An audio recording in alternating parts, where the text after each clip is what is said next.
আসসালামু আলাইকুম। দেশ ও প্রবাস থেকে যে জায়গা থেকে দেখতেছেন তাদেরকে আন্তরিক ধন্যবাদ। এটা হচ্ছে আমাদের ডিমের মুরগির শেড। ডিম তোলা হয়ে গেছে। এই যে আমাদের এই এক পাশের ডিম তোলা হয়ে গেছে। এটা মূলত 175 থেকে 180 দিন বয়স এই মুরগিটার।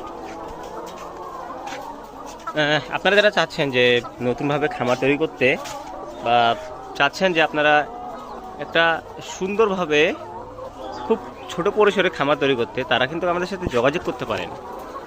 আমাদের ঠিকানা রংপুর বিভাগের নীলফামারী জেলার ডিমলা উপজেলায়। আপনারা চাইলেই আমাদের সাথে যোগাযোগ করতে পারেন। আমাদের ভিডিও স্ক্রিনে নাম্বার দেওয়া থাকে, এই নাম্বারে আপনারা যোগাযোগ করতে পারেন। দেখেন আমাদের শেড